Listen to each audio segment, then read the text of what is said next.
Hi, welcome to a very special sex episode of The Point. I'm your guest host, Christopher Ryan, author of Sex at Dawn, which we'll be hearing about a little bit later.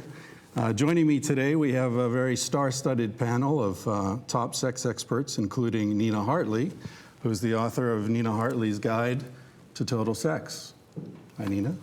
Hello. I'm sure you'll recognize Nina Hartley as a legendary adult film actress and director. She's also a well-known sex educator and author, obviously, as she's written this book. Cara Santa Maria is a neuroscientist as well as the senior science correspondent and host of Talk Nerdy to Me on Huffington Post. Hi. She edited one of my articles, actually. And last but not least, we have adult sex educator and coach Sandra Daugherty, known to her friends and fans as Sex Nerd Sandra, who is a sex blogger at nerdist.com. Yeah. Okay, and you have a podcast. Yes, I do. And where can people find your podcast? On nerdist.com under podcasts. Okay, Yeah, Sex and Nerd iTunes Sandra. as well? Yes. Yeah, cool. Okay. So tonight we have three interesting points. One from Slate contributor Jesse Bering, who's written several books and publishes widely. His upcoming book, I think, is called Why the Penis is Shaped That Way. So we're all looking forward to that. Some of us more than others, perhaps. He's going to be talking about whether hypersexuality is a mental disorder, sex addiction, whether that should really be considered a psychiatric disorder or not. We've got another from a group called Liberal Ladies Who Lunch, and they've got a unique approach to persuading Congress and insurance companies that they should include contraception in women's health care. But for the first point, I want to talk about one of the primary subjects of Sex at Dawn, which is the question of monogamy. Sex at Dawn essentially argues that long-term sexual monogamy doesn't come naturally to our species.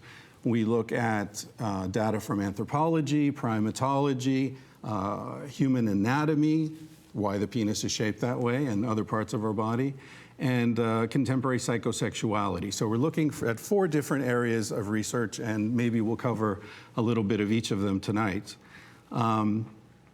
But I want to get some other opinions on this question of monogamy, because it's generally believed that women are enforcing monogamy, forcing monogamy on men in American society, if not in every society. I wonder what you ladies, can I call you ladies, women? What do you prefer to be called? I've known women who don't like to be called ladies. I'm not easily offended. There was a group called Ladies Against Women, I knew once. Sandra, what do you think about that? Is monogamy something that's being forced on men by women? Definitely not. I wish it were that easy. I mean, I've had the conversation with many men who they themselves are like, oh, no, she can't sleep with other people. It goes both ways. Everybody's a little bit uncomfortable with the idea that, not say everybody, but it's difficult for people to think of any model of how to live in our relationships outside monogamy. So Well, why do you think that is? Is that biological, or just because of the cultural context, or economics, or what do you think? I think it's cultural. I mean, you talk about it in your book, but we don't know what happened in the mythical pre-historic model, but the idea of women as chattel property that had to, with either a oddly passive sexual nature or a strangely aggressive one, that it had to be controlled and hidden and subsumed to the will of the male part of the family. And I know men who have low sex drives, women who have high sex drives. The whole idea of the female sexless, mild, meek, passive, right, and the masculine force as always the active, penetrating, going and getting, doesn't hold up when you take Judeo-Christian attitudes about gender roles out of the scientific examination. And even within the Judeo-Christian tradition, as recently as the 1700s, female sexuality was seen as predatory. And men were the more innocent sex who had to protect themselves from those rapacious women. Until we get to the Victorian times, where women became the chaste wife of the house, and you had to get all your lust experience with the prostitute, so you wouldn't bring it home to the wife. So we're thoroughly confused. You know what's interesting is that I had an opportunity to talk on the phone with Helen Fisher when I was planning a story, and she was talking about a study that she had recently done where she has access to a lot of kind of Match.com data, or they've set up some interesting surveys within Match.com, and she was doing some statistical analyses of these, and she told me that she found that it's actually more likely, or I guess there's a higher percentage of men asking to settle down and become monogamous and get married, that men are actually pushing for that earlier in a relationship than women across the board in this like national singles study that she did. And she said that a lot of times I think it's a measure of contextual framing. You know, we like to think that women are always saying, when am I going to find a man, and why won't he settle down with me? And we're so unlucky because that one guy that we want won't go there with us. But then she said to me, stop and think about all the men who would have married you if you had given them the chance in your life. All those past situations when maybe that wasn't the right one and you weren't ready. And so you waited. And I think that there's actually this culture shift where there's a lot of emphasis kind of put on the idea of the woman wanting the ring because it kind of works in that direction. But I'm not really sure if that actually is descriptive of what's happening. Yeah. And it's also interesting to look at other cultures like the Mosuo of China, which we speak about in the book. I don't know if you remember the way that works. Oh, right. The men did not stay over. The men were the ones. I love that. Yeah, it's a very interesting society. Yeah. Fill us in. What's going on? Well, Sorry. ladies at home, you'll want to. Absolutely. The way that society works is that the paternal responsibility for any child it goes to the mother's brothers. So the women live in the house, their mother's house. The brothers normally aren't expected to sleep there. So the house is built around a courtyard, and when the girl becomes sexually mature, she has her own room called her flower room, which has a door to the courtyard and also a door to the street. And so she can allow any boy or man she wants to come into her room and spend the night. The only rule is he can't be there for breakfast. So no breakfast. Oh, God. So she can have two men in the same night. She can have a different man every night. She can do whatever she wants, and it's considered really low class to talk about, someone else's sex life. And then when the child's born, she doesn't have to worry about a man taking care of the child because her brothers will take care of the child. So the biological father is a non-issue, and in that society you find that women have as many or more lovers than many of the men do. I mean, yeah, I think that there's kind of that kinship notion of kind of the offspring being raised. You see it in nature a lot too, right? There are some lemurs in Madagascar that are like overtly lesbian lemur species. You're giving me the perfect segue. Oh, good. Finish your point, but stay on nature, please. There are these lesbian lemur communities, basically, where they do have sex with male lemurs, in order to create this offspring, but the men don't usually stick around. The women kind of are in groups, and they have casual sex, and then they are there to kind of raise the offspring together as a big female unit. Do they have sex with each other? They do, yeah. As a bonding thing. Mm-hmm. Well, speaking about female bonding, lesbian sexual mechanism, let's cut away to the bonobo. Now, you'll notice... Do the two females. Are they not? Yeah. There we go. There you go. Now, I love the butterflies. This is very biblical. You've got butterflies, and you'll see that they're all eating apples. Very Edenic. No? Lots of food with sex.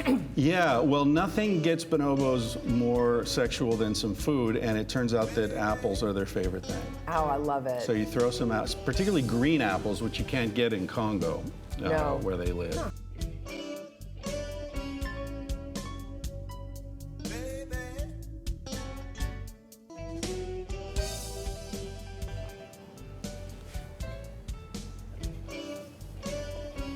Maybe bringing an apple is like the new bouquet of flowers. Yeah. Spicy night.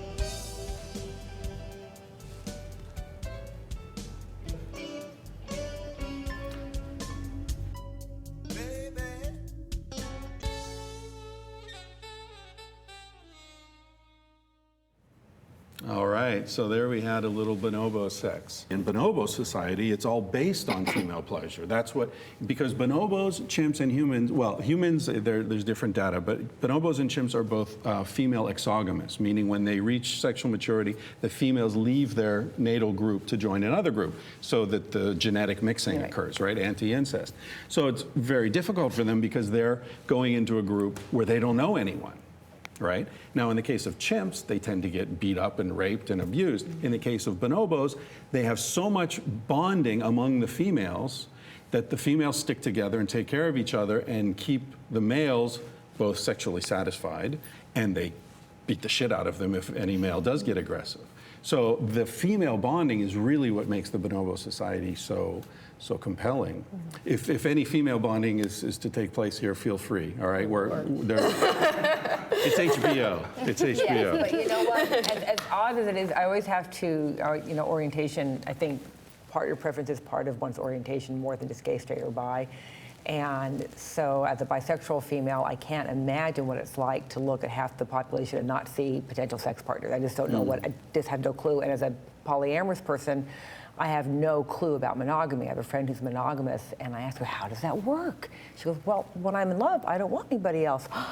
How does that work? Yeah. And she says, I know when my relationship is in trouble, when other men start to look interesting. How does that work? Because for me, is why I loved your book, or why I wish it had been able to be written when I was in high school, because I always wondered why I love you and hi, and I never wanted my desire for you to make you unhappy, and always seemed to make people unhappy. My natural sexuality, which is to be open, always seemed to upset people, and it caused a lot of people great unhappiness, including myself, until I realized, oh, that's how I am. I'm not shallow or afraid of commitment. Well, I mean, I think that comes down to a very central feature, as we start talking about monogamy and why this is so difficult a concept for a lot of people in modern Western society, is jealousy.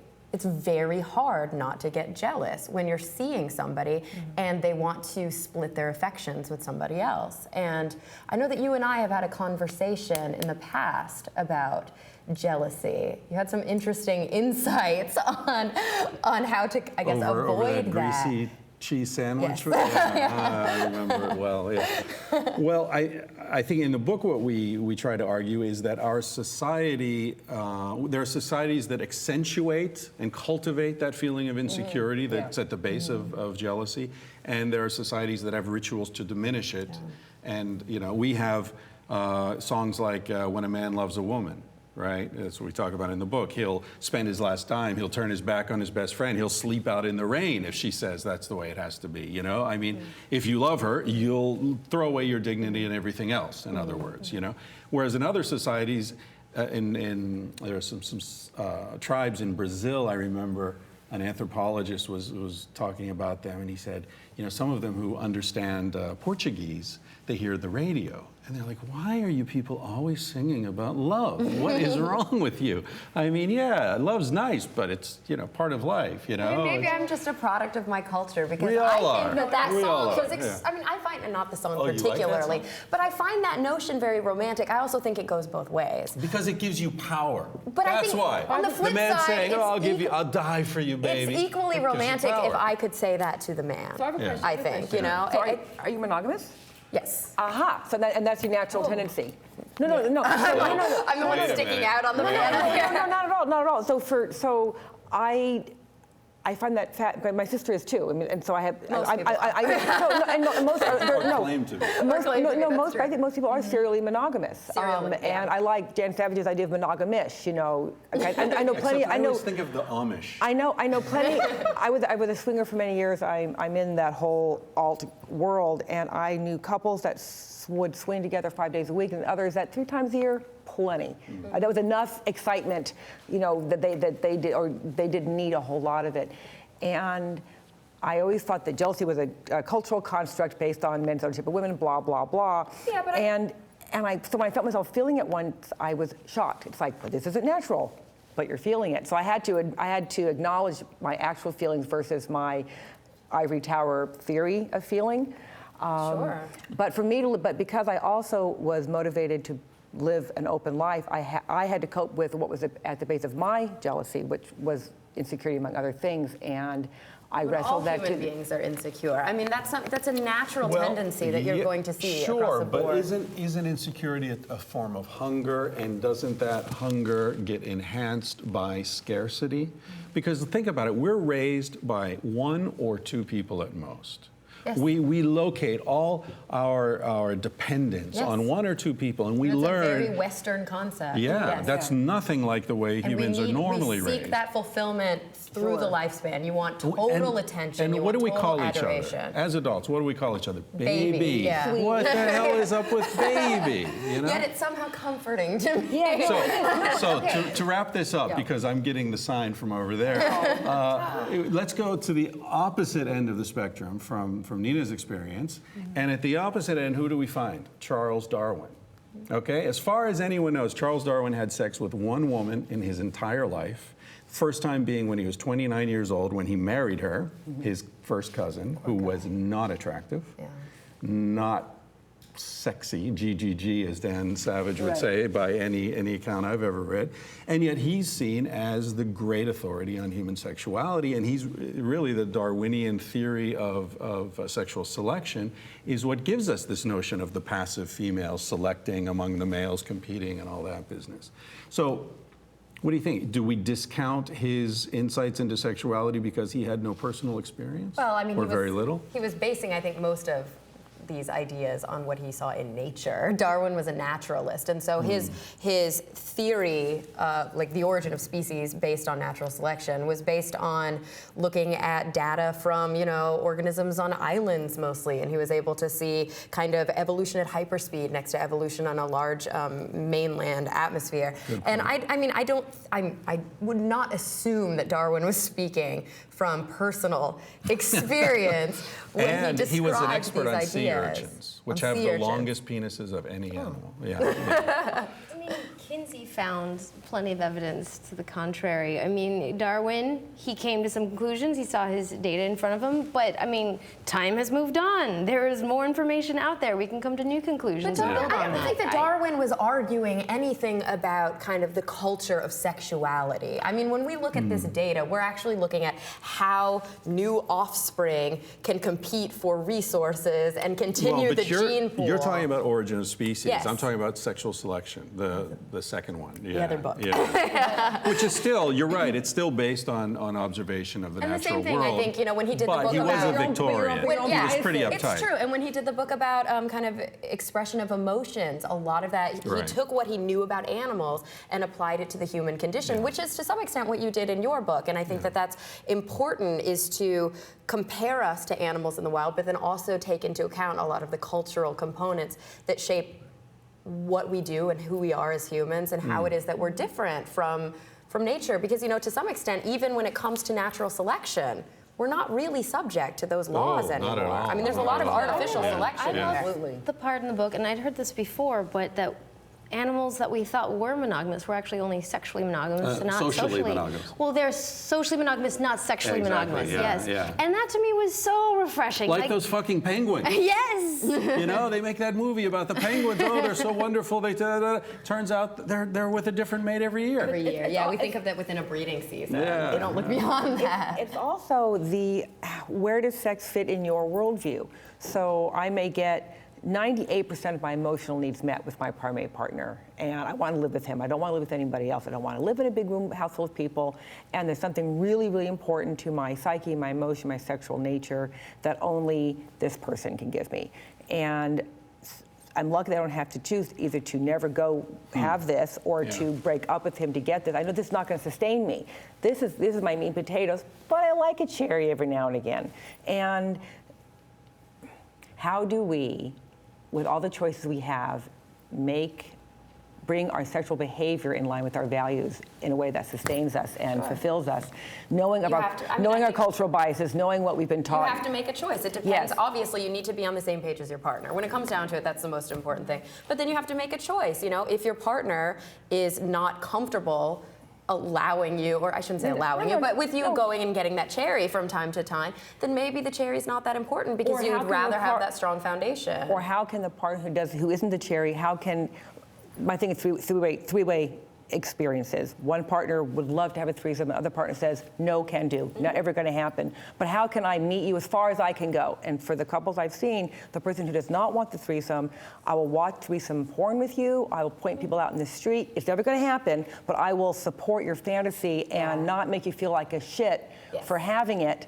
And you agree not to break my boundaries. And I see many couples make, that's a compromise of the long-term pair bonding. And I think the number one thing when it comes to this, and I wrote about this a lot on HuffPost when I did a whole month series about sex and love and the brain, is you have to communicate. You have to talk to each other, And which not for some shame reason each is other. extremely frightening to most we know people. why. Because it's a deal breaker. Right. Because Yeah, a lot it of can be. times if you put that It's on the like snoring. table, it's the Yeah. end of the story. Listen, the last thing I want to do is break up a conversation about three-ways with three hot women, but the producers are giving me signals. So let's cut to a break, and we'll be back in a few minutes and talk about something else just as exciting as three-ways. Okay?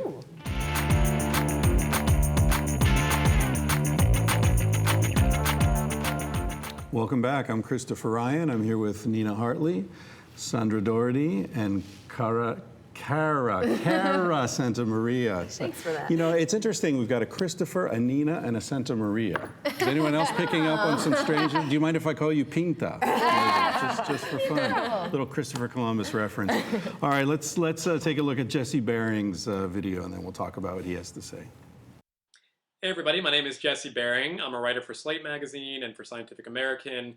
And the topic that I'd like to talk about today, or the point that I'd like to discuss today, is something that's currently being debated among members of the American Psychiatric Association who are in the process of revising the diagnostic manual, the DSM, which is due out in May of 2013. One of the proposed new mental disorders that they're thinking about including in this revision is what's called hypersexual disorder. And hypersexual disorder basically refers to people who are having too much sex or are too preoccupied with obtaining orgasms to the extent that it's somehow interfering with or disrupting other goals or other pursuits or occupational aspects. So somebody who's spending 2 or 3 hours a day looking at internet porn or scouring the internet, trying to get constant hookups and so on, these would all be viable candidates for this new diagnostic category of hypersexual disorder. Now, the controversy comes in to play when we're talking about sort of the history of analyzing this question of how much sexual desire is too much sexual desire. Work in this area has been addled by these sort of religious claims that we can actually objectively categorize what we should be doing in terms of the frequency by which we're having sex or engaging in sexual activities. You may or may not be aware of this, but the first use of the X-ray, in X-ray therapy, was to cauterize or to obliterate the clitorises of adolescent girls or young women who were masturbating too much or seen as masturbating too much. So there's a danger of somehow resurrecting these old-fashioned sort of religious concerns about human sexuality. I see points on both sides of the debate, quite frankly. If you're skipping meals because you're looking at too much porn, for instance, or losing friends, then you've got some issues probably. But on the other hand, I'm a little bit wary of looking at this as a psychiatric disorder. So I just wanted to put that out to you. If you want to check out my work, again, I'm Jesse Bering at jessebering.com. All right. So what do you think about that? I'm reminded, listening to him, of the old saying that you're promiscuous if you're having more sex than I am, right? So it's a very relative thing. And also in terms of cultures, the different cultures would consider other cultures promiscuous. Certainly the early accounts of whalers and explorers, they seem to always say that the people they found were highly promiscuous because they weren't uptight Christians. But Nina, you would be considered promiscuous by most people, certainly. Professionally promiscuous, I'm perhaps. professionally promiscuous. I'm a discriminating slut. The difference between a slut and a bitch, of course, is a slut fucks everyone, a bitch fucks everyone but you. And I wish I'd come up with that joke myself, but it was not original to me. I think, and people, for the first 10 years of being in the business, a lot of fans would ask, are you a nymphomaniac? Because for their way of thinking, since women can get sex for free, why would I put myself in the position of being outed as a whore by making movies if I wasn't also emotionally stunted and an nymphomaniac and desperate in need of male attention? And I haven't gotten that question in about 15 years, which is pretty nice. And I always tell them I'm not a nymphomaniac because I can derive satisfaction from the sex that I do have. I know why I'm having it, and I have it for a reason, and I'm not. So I never saw myself as that. Other people certainly would because of what I do for a living. And I think is the amount of sex you're having upsetting to you? Is it disrupting your life? Is it causing you to lose weight, lose work, lose friends, stop bathing? I mean, what? Right. And even then, I don't like the term sex addiction because I'm a nurse. I'm old school, and for me, an addiction is no one ever died or vomited or lost consciousness for lack of sex. Well, consciousness. No, lost guys, as in fall down, puking, and blacking out because they didn't have sex. In a bad way. In a bad way. Off of like Right. not having access to To sex. my alcohol, to my drug of choice. I don't break out. I'm not saying that people who are not allowed to have the outlet that they desire, no matter what it is, don't have very strong central nervous system responses to the lack of the outlet.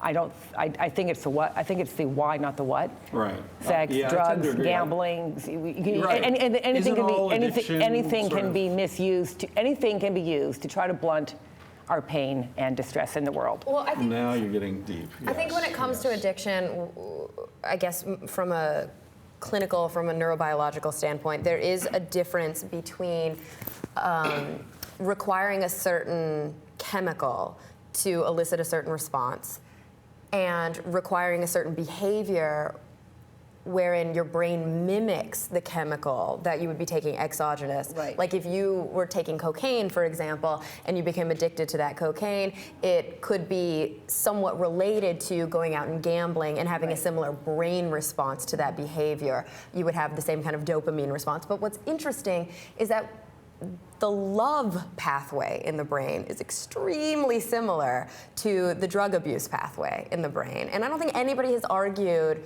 about people being addicted to love. I mean, it's like a popular song lyric, but I don't know if anybody's talking about diagnosing somebody with love addiction, but people go batshit crazy about love. This Helen Fisher stuff again with the love pathway? Well, is there a love pathway? There's not, but we have been able to, with people who are kind of self-identified as being in love. All respect to Helen Fisher, by the way. Sure, no, of course. But with people who have self-identified to being in love, there are particular brain regions that seem to be kind of more active at different stages.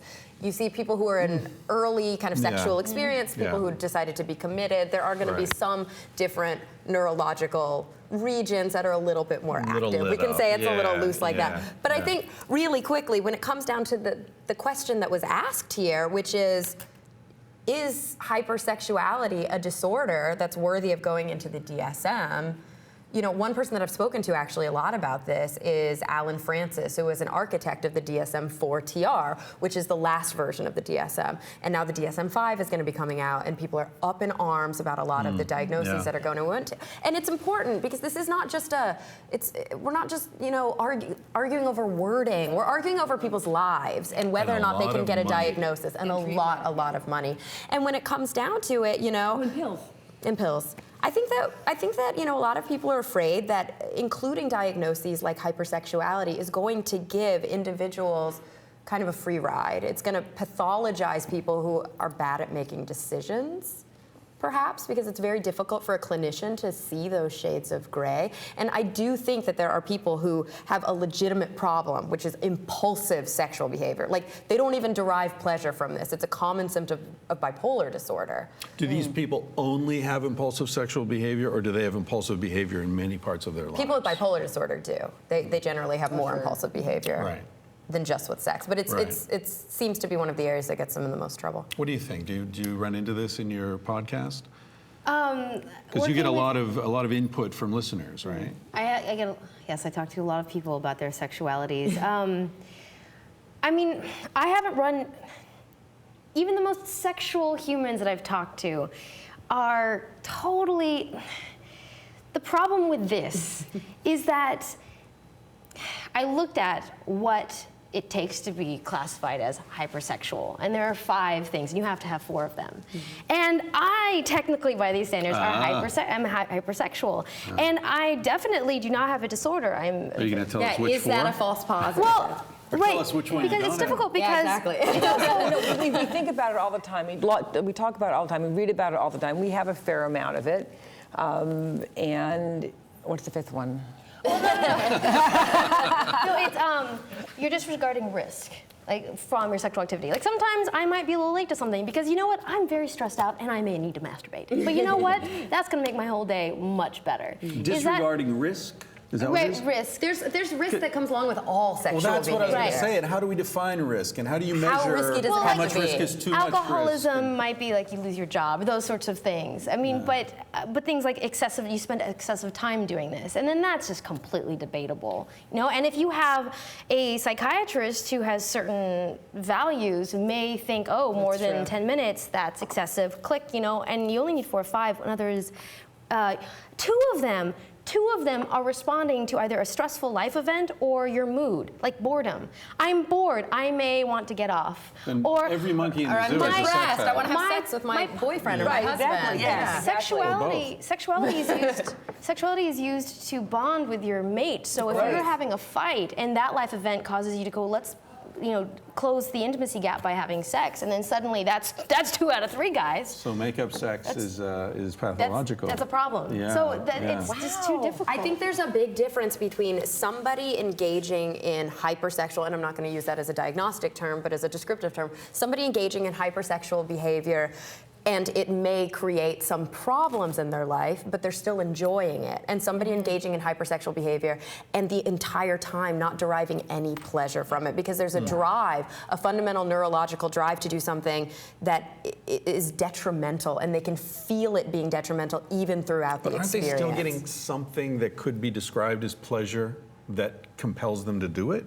I You know think what I mean? at some stage that is true, whether it's a function of the remorse kicking in Even if 5 it's- minutes later, 10 yeah, minutes, yeah. or in the middle of it, or maybe there are some situations where people, while they're doing it, they're saying, why am I doing this? I Absolutely, just yeah. need to get off and I got to get Yeah. out of here. you Okay, know? here's a I've weird. had orgasms that weren't very pleasurable. It was a reflex. You tickle at chew. I mean, it was a reflex that you can get to, and your body. So orgasm is a neurological spinal cord reflex that your body can be caused to have. You can die having an orgasm. Don't And- men have orgasms when they're hanged? And Is that true? they get erections Well, and they get erections, ejaculate. and I think there are emissions Yeah, sometimes. but that's yeah. it. But Like the don't wives forget, tell them where the word dick orgasm and came from. ejaculation are separate events. Well, maybe for you then. All right, on that note, we're going to take a short break, and we'll be back in a few minutes to talk about the 3rd subject. And we're going to get Pinta to chime in with that.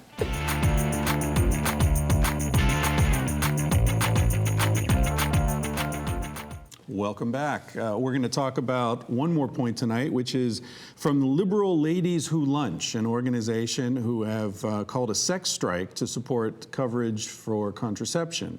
I'm going to read their declaration here, although I'm not a lady who lunches. In light of the recent war on women, we're calling for a nationwide sex strike from April 28th to May 5th. Interesting choice of dates. How many days is that? 7 days? All women should withhold from having sex with their partners. All women. This will help people understand that contraception is for women and men, because men enjoy the benefit of women making their own choices about when and if they want to get pregnant. Once Congress and insurance agencies agree to cover contraception, we will then resume having sex. Until then, men will have to be content with their hand. Bad idea. Bad idea. Unenforceable. That's what prostitutes are for. Where have men gone always when their women won't put out?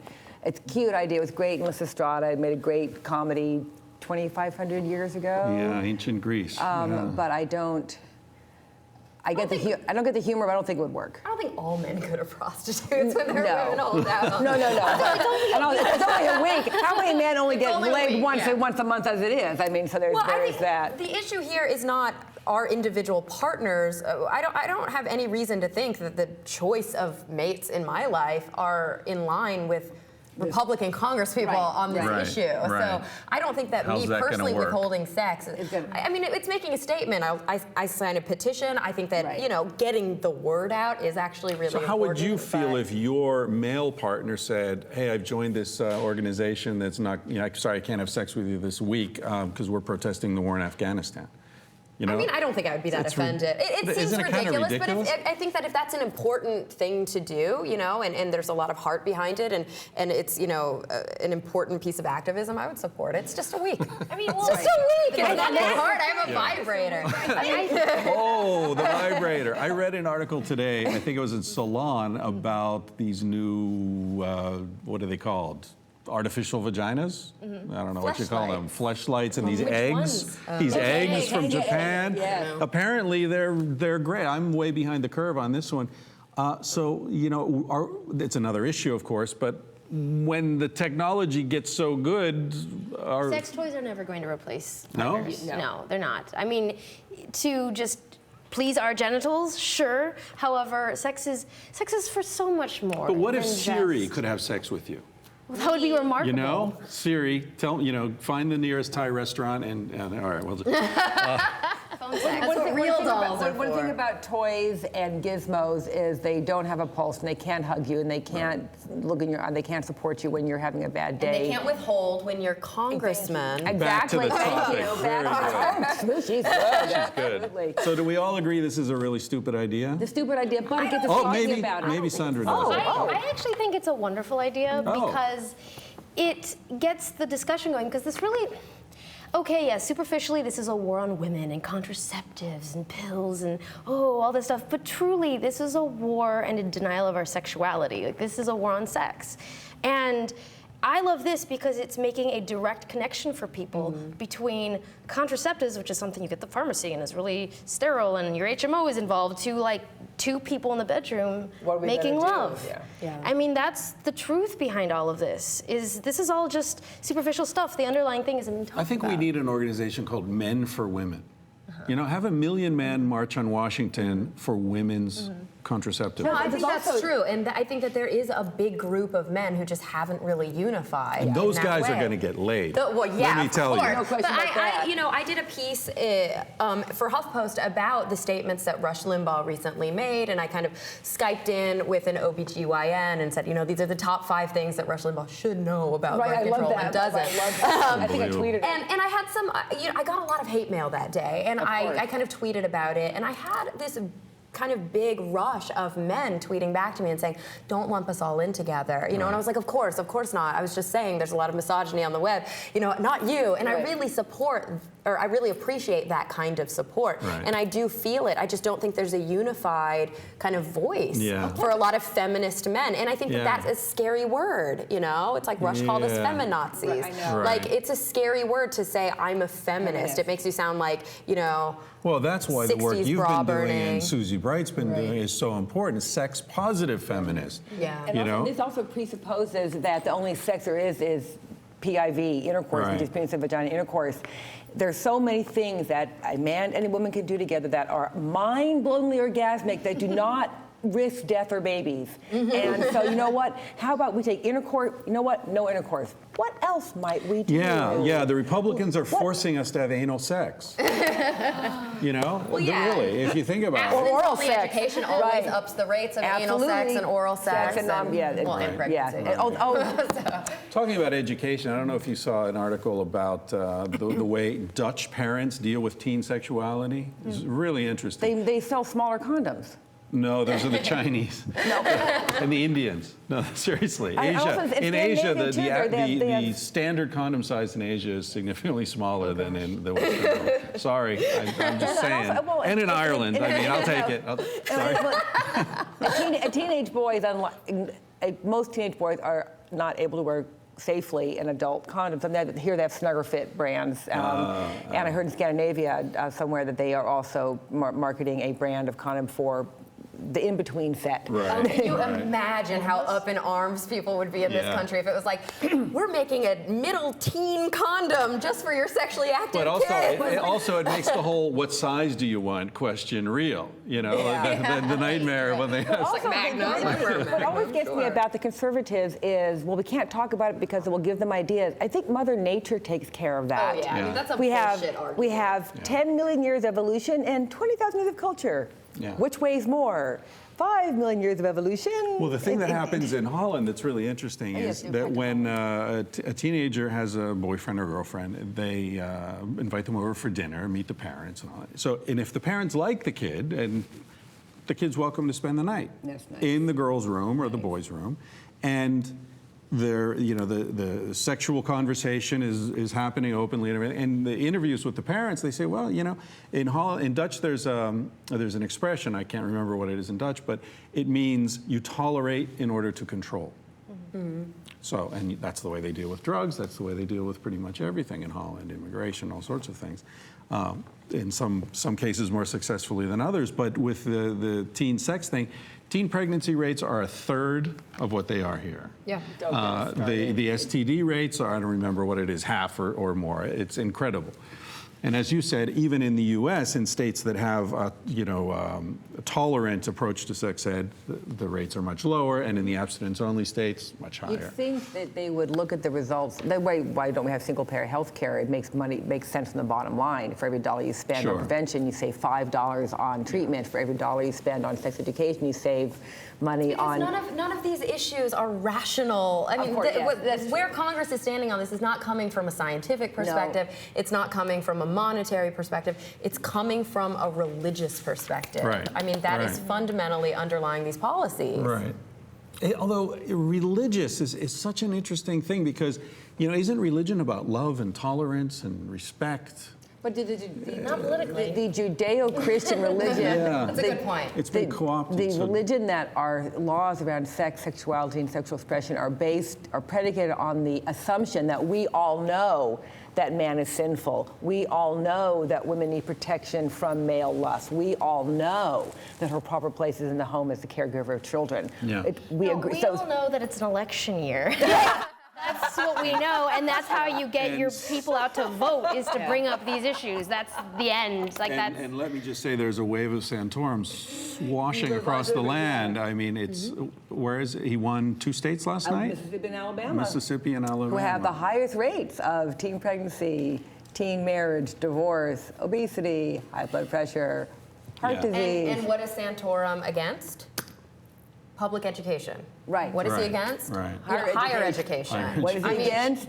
Contraception. Yeah. What is he against? Women working outside There's the home. obviously a correlation here. And today's news, you tweeted something today about Arizona, a law in Arizona that women have to prove the contraception was is not being used for contraceptive purposes. Right. That the employer, For medical only. if the employer is against contraception on religious grounds, if she's using contraception to prevent pregnancy, they can take it away. Only if it's used to treat a medical condition will they pay for it. Now, and what it do you passed. think? It passed. Is this? It's What's going on? Is this just like, because it feels like the general trajectory of society, even American society, is toward a more tolerant approach to sexuality. Dan Savage is mainstream. We're here talking about sex openly, and it's going to be on TV. There's a We're lot in of Los Angeles. Yeah, and but these this people are is in national. New York. This is no, gonna be I think that there's national. a big difference between blue states and red states on right. these issues. Okay, And but mainstream but America, even the mainstream, I'm going to be talking to we're the ABC. mainstream You're on. media. I think there's So you think there is a left-wing huge difference. media conspiracy? It's not a conspiracy. No. But I think that there is more education in the media. I think that there's more conversation, communication, progressive values in the media. I definitely think it's all that higher education. Yeah. Sandra, what do you say? Like, I do a podcast on sexuality, and it's for nerds, so it's for the more intellectual bunch. And I get so many letters from these wonderful people in these small towns who have no one to talk to about sex. Thank you. And they just write me, and they have questions, and they're just like, thank you for existing. And so I know that in every small town in America, there's at least one person who's just hoping for sexual information. And I hear from them, and it really keeps me going, even on those tough days, to know that they are hungry for this information. So sure, we are And also, That's something- let's not forget that we're turning, I think by 2030, Caucasians will be like 50% or 49%. So I think this might be the last gasp of the last century. Because That's what I was because thinking. they're you know, they're pushing back against labor advances, they're pushing back against anti-discrimination advances, they're pushing against women's lib advances, and it just worries them that the way of life that they have been taught to treasure and to enshrine as something sacred and special is being assaulted from all sides, and in a mere 20 more years is going to be a statistical anomaly, and that's just terrifying. I mean, when your world is taken apart that greatly within your lifetime, it really is terrifying, and you have to fight back. Especially when you have a conservative worldview, which is to hold on with dear life to what you're comfortable When with. conservatives have a much more active fear reflex. That's scientifically demonstrated. Really? Conservatives tend to be more fearful people. In general. I'm sorry for our conservative viewers. I don't mean that in any personal sense. We're gonna go ahead, and then we'll close up. I know I haven't said as much as I. Get in your 2 cents. No, it's like I like consistency. Like I have a hard time when things don't quite make sense. And to me, this whole contraceptive women's thing. I mean, we're all sexual. We all partner off. So it's not a women's issue. It's a human issue, first of all.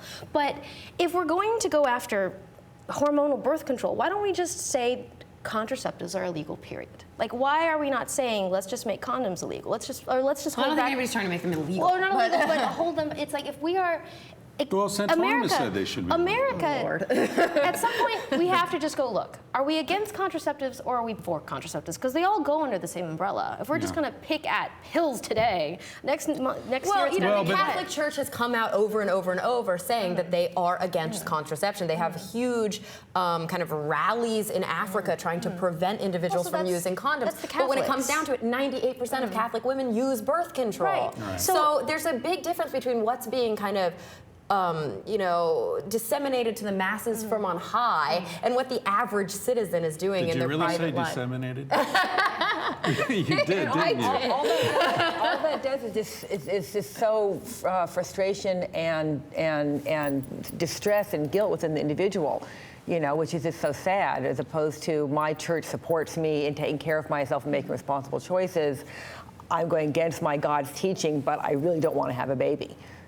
And that's it. So that distress internally, it's very sad. As a group, I feel like as Americans, we could all kind of, I feel like underneath all of that religion and all of that, we can kind of go, hey, we are kind of using contraceptives. So and we just should deal maybe with it. calm down about this. Yeah. Move on. Move on. There's my segue. Thank you very much, panel. You've made this easy for me. I hope it was easy for you.